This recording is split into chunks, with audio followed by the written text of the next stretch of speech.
Players are getting healthy. The Cleveland Monsters are getting reinforcements. Spencer Martin has gone to the Carolina Hurricanes, and the Blue Jackets have still not won back-to-back since Black Friday. Oh, and they've also got to play the Edmonton Oilers tomorrow night. We're talking about all of that and more on today's Locked On Blue Jackets. You're Locked On Blue Jackets, your daily podcast on the Columbus Blue Jackets, part of the Locked On Podcast Network. Your team every day.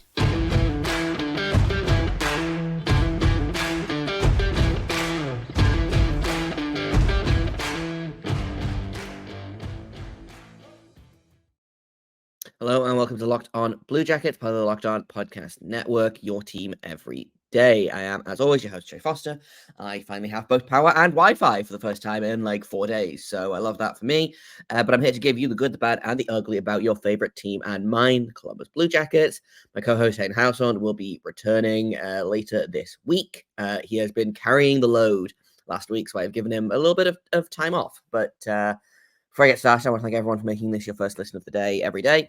Locked On Blue Jackets continues to be free and available on all podcast platforms, over on YouTube and on SiriusXM. Today's episode is brought to you by FanDuel. Make every moment more, because right now new customers are going to get $150 in bonus bets when you place a $5 bet. That's guaranteed. Visit FanDuel.com/lockedon today to get started. So, like I said at the top of the show, there's a lot going on. We're going to do kind of a little bit of a grab bag of an episode today, because the Blue Jackets played like 50 minutes of good hockey and 10 minutes of bad hockey and obviously lost on Friday. I wish I was surprised, but that's just kind of how these things go. They've got Boone Jenner back. It sounds today like Zach Werenski is soon to return. Patrik Laine is getting closer. Nick Blankenburg is healthy. He's gone back to the Monsters for now. David Jiricek went down to the Monsters and then came back up. Spencer Martin got put on waivers so they could have a spot to have Boone Jenner in as he returned from his broken jaw. So I believe his first game with the Hurricanes is tonight. I could be wrong about that, but we'll see if he gets any game action or if he's just going to sit on the bench behind Antti Raanta, who seems to have figured out a little bit what was happening this season after a quick trip down to play for the Chicago Wolves. Anyway, we're not talking about Antti Raanta, even though I do like him. So goodbye to Spencer Martin. Hello to Boone Jenner. Soon to be hello to Zach Werenski. Welcome back to David Jiricek, who I believe played like one game with the Monsters and then got called right back up. Blue Jackets lose. No one is surprised, and they have to play the Edmonton Oilers next. So all of this there's a lot going on. So let's kind of take it piece by piece. We'll get through as much as we can today, and then anything I don't get through, we'll talk about tomorrow. I don't know that we'll get to the Oilers game today because, like I said, lots to talk about. But the good thing about having a daily podcast is there's always tomorrow to talk about what you don't get to today. But let's start off with that game against the Devils, because it had so much promise. The team looked good. I think like I said, they looked good for 50 minutes, and then Blue Jacketed all over about a 10-minute stretch in the second period. Second period, Jackets returned for a little visit, and the Blue Jackets have a 1-0 lead that goes to a 4-1 deficit, because that's how this has gone. The Blue Jackets would end up getting 3 out of a possible 8 points against the Devils this season. They beat them in the first game, lost in the second, lost in overtime in the third, and lost in regulation in the fourth. Cole Sillinger opens the scoring 4.5 minutes into the game. I'm ready. I'm excited. I'm like, yeah, this is going to go great. I have a good feeling about this. And then between 28 seconds and 14:43 of the second period, so just over 14 minutes of game time, the New Jersey Devils score 4 goals, all at even strength. They don't even have the power play as an excuse, which is really annoying because I believe the Devils have a really good power play. So if we'd allowed goals on the power play, I would have been okay with that. But they didn't. They just allowed 4 even strength goals on 33 shots. So not a great night for Elvis Merzlikins after I thought he played well against the Canucks. He goes back in for a second straight game. I think he made let me see if I can find the period shot breakdown. Here we go. So we made 11 saves in the first period. And then it kind of went downhill. After that, 4 goals on 13 shots in the second, made 9 of 9 saves in the third, but just not as good as he needs to be. Especially if he's going to talk a big talk about being the number 1 goalie. Obviously, losing Spencer Martin to waivers is not ideal, but I guess they thought it was a risk worth taking. Of the 3 goalies, the only one they could put on waivers, really. I think they had the lowest risk of being swiped. And it has kind of backfired a little bit.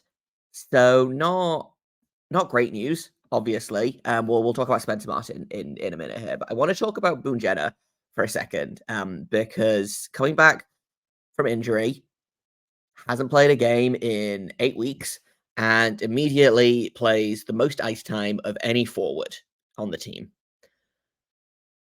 which is, personally, I think, a little bit frustrating, honestly.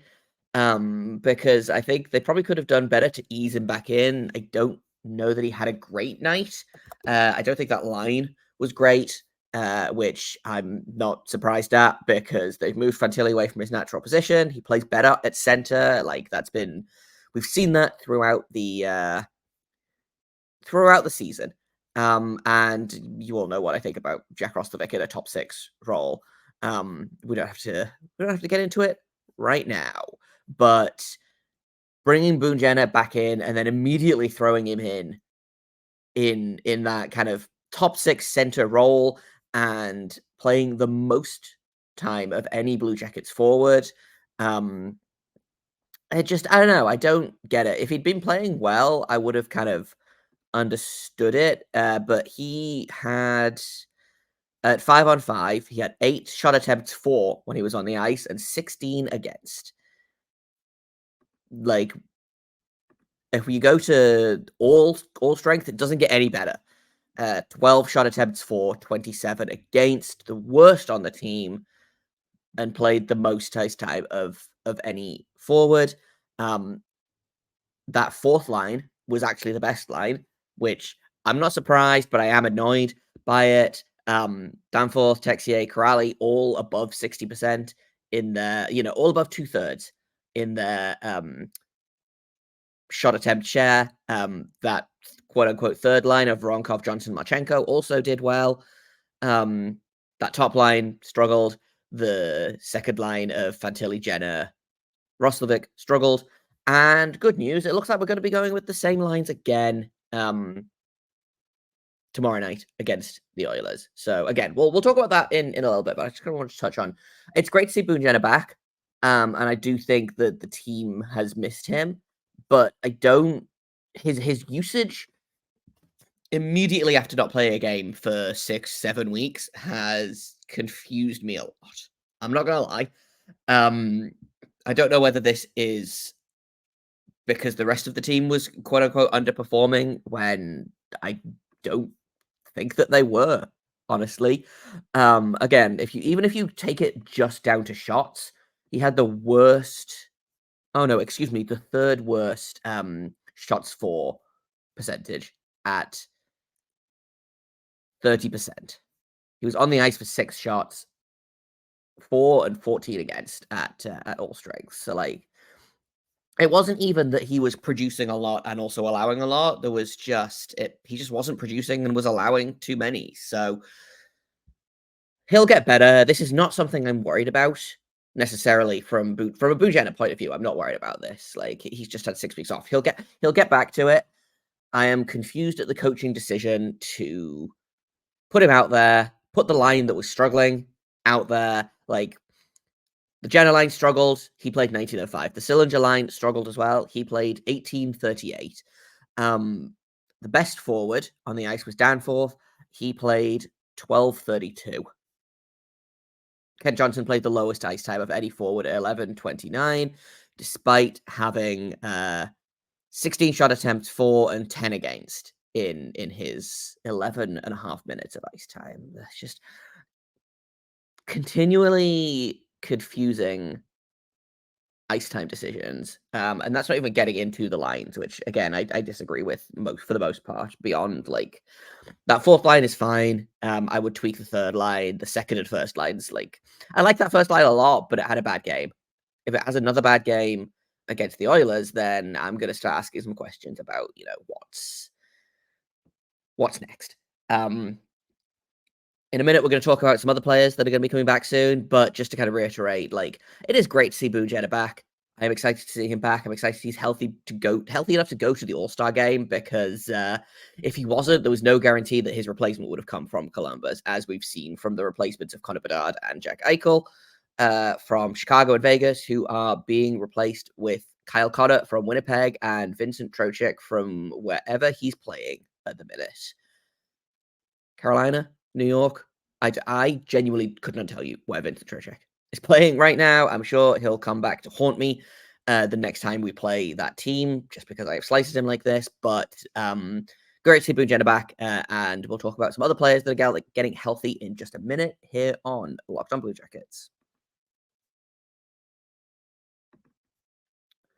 First, I'm going to tell you about eBay Motors, because passion, drive, and patience brings home the winning trophy, and it's also what keeps your ride or die alive. eBay Motors has everything you need to maintain your vehicle and level it up to peak performance, from superchargers, roof racks, exhaust kits, LED headlights, and more. Whether you are into speed, power, or style, eBay Motors has got you covered.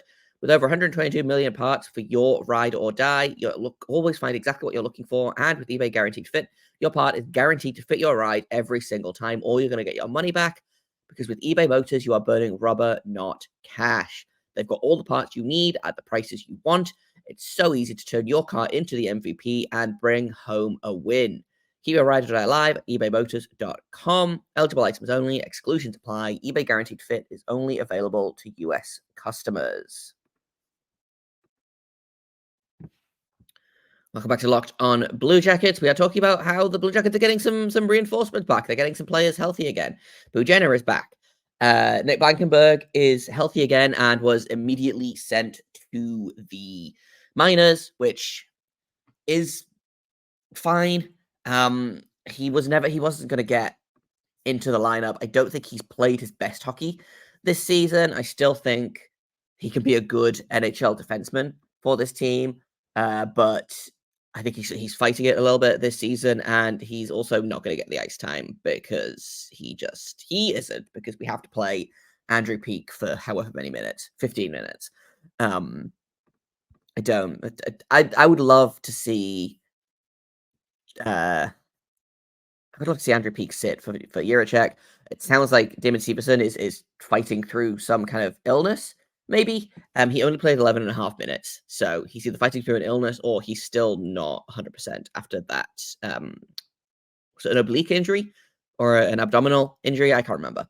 But would love to see Jiricek back at the lineup. He took a quick trip down to Cleveland over the week, and then immediately came back up to come with the team on their Western Canada swing. So they're going to be playing Edmonton, Calgary, Vancouver, Seattle, and then I think they're hitting St. Louis on the way back, which is such a wild, like, fifth team to throw in there. Let me double check what the schedule is for the Blue Jackets.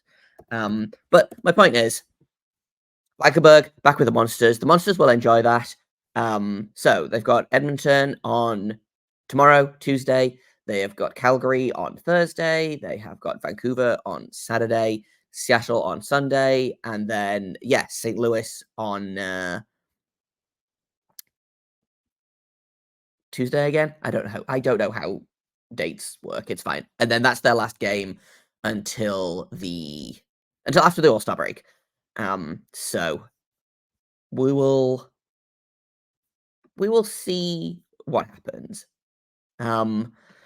It's going to be interesting. Like, we'll talk about that in the next episode, probably, or later today if I have time. But in terms of other players that are returning, just to kind of finish my thought on that before I get too derailed, Zach Werenski apparently probably not playing tomorrow, could be back in time for Thursday's game against Calgary, which would be a big get because, again, I think he's been playing some really, really good hockey this season. And it feels like every time he really, really hits his stride, things go horribly wrong and he gets hurt again. He's shooting at 1.1% right now. He's got 1 goal on 87 shots, which you've got to think that's got to go up. You've got, just by the law of averages, he has to score at some point.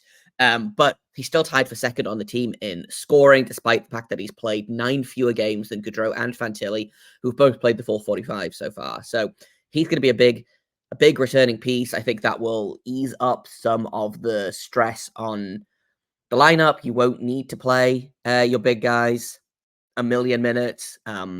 Like Erica Branson played almost 22 minutes. Provorov played almost 22 minutes. And Boquist played just over 24 minutes. I assume that Werenski will come straight back in and again play, 25 minutes in his first game against Calgary, because why wouldn't he? But great to see him back. Patrik Laine is going to be back soon, which I think a lot of people are probably frustrated by. He's got 9 points in 18 games so far, including 6 goals, and he's just missed a bunch of time with a fractured clavicle, I believe, which sounds super unpleasant. But my question right now is where do you put him in the lineup? Because I'm looking at the line, the predicted lines right now, or the lines that they had for the last couple of games, which I think are probably going to be much the same. And I'm like, where does he go? Where does he go? Because I don't know that there is a place for him to fit in the lineup and not disrupt the other things that they're kind of trying to figure out. Does that make sense? The projected lines. Okay, here we go. So the lines that they played with the Devils: Gaudreau, Sillinger, Chinikov. I would keep that together. Don't put Laine with Gaudreau. We've just established that it doesn't work. It doesn't work. Please stop trying it. Fantilli, Jenner, Roslovic. If you put Fantilli in the middle and swap Roslovic for Laine, I might find that okay. I think putting Jenner again is one of those plays. He's better on the wing because he gets to crash and bang and do his thing. And I think putting him with Fantilli and Laine, who are, they have some chemistry together. But what I would love to see is Fantilli and Voronkov swapping places. So putting Fantilli between Johnson and Marchenko, putting Voronkov with Jenner and Roslovic, flipping those so Johnson, Fantilli, Marchenko is the second line, or possibly even the first line, frankly. And then Jenner, Voronkov, Roslovic is the third line, and then you keep the fourth line as it is, the Texier, Corrali, Danforth line. I think that's been a really great line. I am fully okay with that line, but Roslovic is really the only place that he's going to fit into this lineup, because he's the only player that I can see taking out. Probably what will happen is they'll take Danforth or Texier out, put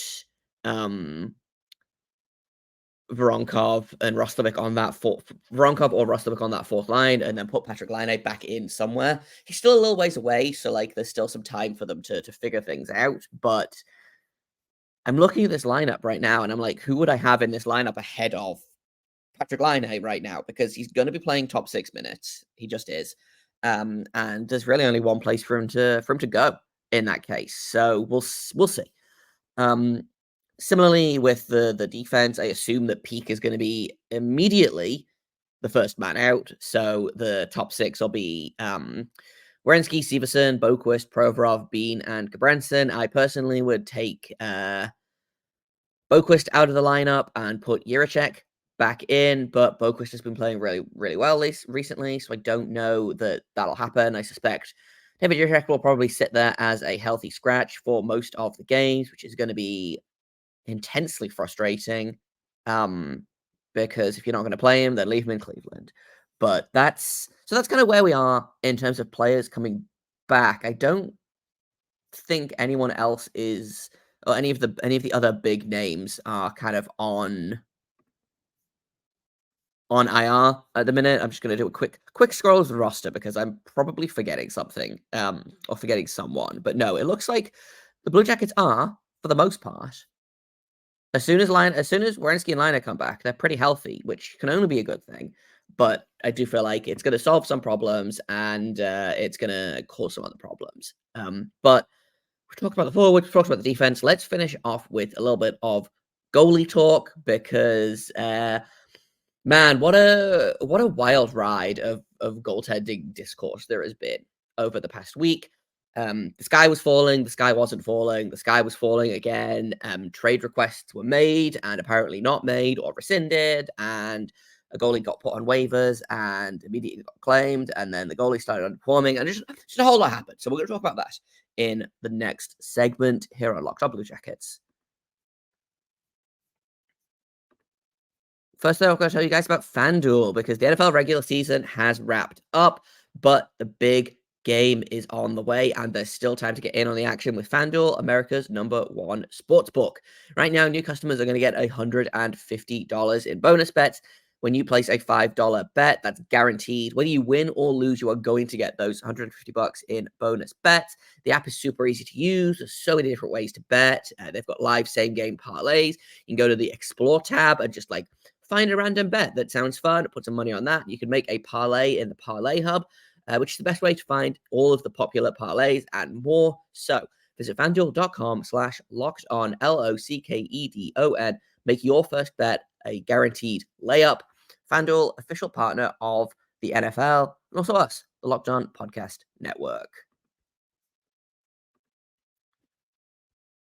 The Blue Jackets put Spencer Martin on waivers because, and I tweeted about this and was like, what is going on with these roster decisions with Jiricek being sent down and Martin being waived? I know why logically. Those are the moves that they had to make because they couldn't make any other moves if they wanted Boone Jenner back, and I think they're going to have to make another move when they want Werenski back. They're at 23 out of 23 for contracts at the minute. They've got 14 forwards, 7 defensemen, and 2 goalies. So, something's going to have to give there. I wonder if Bemstrom goes on waivers potentially, and then they're going to have to find. I assume Jiricek will go back down when Werenski is back, or after this trip, maybe. I don't know, but they're going to have to make some moves. And they had to make the move to get rid, or not get rid. They had to take the risk to put Spencer Martin on waivers because you can't put Daniil Tarasov will get claimed on waivers immediately. Elvis Merzlikins, it feels like they're trying to figure out what to do with him, what their relationship is. And I've kind of talked a little bit about on this podcast I think that bridge has been burnt. He played well against the the Canucks. Didn't play so well against the Devils. Apparently did not make a trade request. He misspoke, or he has rescinded it, or the Blue Jackets aren't shopping him, or they are shopping him. I'm getting different reports from all over the shop, honestly. So it looked like things were maybe finally starting to solidify. Spencer Martin goes down to Cleveland and gives a little bit of insurance for Jet Greaves, who has been playing a million hours of hockey this season, which, he's been playing well, but I don't know that the organization has a ton of confidence in Pavel Chayan right now. He just went down to the ECHL to try and get some minutes, to try and find his game. He's back up, but Spencer Martin in Cleveland, and again, available for call-up if necessary, would have been the ideal. Frustrating that it happened immediately after a long road trip, because if one of the Blue Jackets goalies goes down tomorrow against Edmonton, then they are going to have to get Jet Greaves on a flight to Calgary pretty sharpish. Just not great timing for any of this, if I'm being honest. But Spencer Martin goes on waivers and gets claimed by one of the 3 teams that I predicted he would get claimed by, the Carolina Hurricanes, who had, I think, 2 goalies in the organization total, because they don't have an AHL affiliate right now. so they don't have anyone to pull from there. They had to pull Yaniv Perret from the ECHL because Anderson is out long term. He's got a blood clotting issue, I believe, and Pyotr Kochetkov is concussed. So it was literally Antti Ranta and Yaniv Perret were the only two healthy goalies in the entire organization that were in North America. I don't know if they have kind of a prospect in Europe, but that's a long way away if you need a goalie in a hurry. So they picked up Spencer Martin. I assume that Antti Ranta will continue to get kind of the bulk of the work in Carolina, but it made sense. It was a risky move. It didn't pay off. They've had some luck with waivers earlier in the season. Obviously, losing Liam Foodie on waivers was maybe a little bit of a blessing in disguise. I know one of my friends who really loves Liam Foodie was kind of upset when he left, but it looks like he's not done a ton for Nashville in the preceding months. He has played 12 games for Nashville and registered 3 assists. He's played 9 games for the Milwaukee Admirals, which is their AHL affiliate, and has done 4 points. 2 goals, 2 assists in 9 games. Projected a 20-point season in 46 games. So, which, in fairness, would be a career high for him. His previous career high is 19 points set in the 2021-22 season with the Cleveland Monsters, where he had 19 points in 29 games. The Blue Jackets had a lot of good draft picks. I don't know that Liam Foodie was one of them. So maybe a little bit of a blessing in disguise that he got swiped on waivers, but the Blue Jackets would do some bad waiver luck. And there goes Spencer Martin. So now the Blue Jackets are going to have to figure out, is Elvis the guy? Is Daniil Tarasov the guy? Do they want to trade Elvis and get a goalie in return? They got to figure it out. And the trade deadline is in, I think, 7 or 8 weeks. They're about to hit a roster freeze for, I think, 2 weeks while the All-Star break is going on and teams have their bye weeks. So not a lot of time to figure this goalie situation out. We'll see who starts tomorrow night against Edmonton. My guess is probably Tarasov, but we'll see. If they're really committed to trying to make it work with Elvis, then probably Elvis. But I think probably Tarasov will get the start, which we'll talk about tomorrow. Because as predicted, I did not have enough time to talk about everything that I wanted to talk about in today's episode. So that tomorrow we'll talk about the Western Canada road swing. We'll talk about the Edmonton Oilers and how they are on, I believe, a 13-game win streak right now. And unless that gets broken before the Blue Jackets even get to play them. So we'll figure that out tomorrow. Can they break that? Genuinely, maybe. It would be extremely funny. Personally, I think if they broke their 13-game win streak against the Blue Jackets, I think that would be really funny. So we'll talk a lot about that tomorrow and do some game predictions as well. So that's all coming up in tomorrow's episode. Thank you for listening to this episode. Thank you for making us your first listen of the day every day. Locked On Blue Jackets is free and available on all podcast platforms. We are over on YouTube. You can find us on SiriusXM. You can also find the game on SiriusXM. If you are not interested in watching on TV, Bob McElligott does a really great job with the radio call, and you can find that on SiriusXM as well. I've been Jay Foster. You can find me on Twitter at _Jacob Foster, JAKOBFORSTER. You can find the show at LO_Blue Jackets. If you have comments, questions, criticisms, you can email me at lockedonbluejackets@gmail.com. Thank you once again for listening, and until tomorrow, make sure you stay locked on.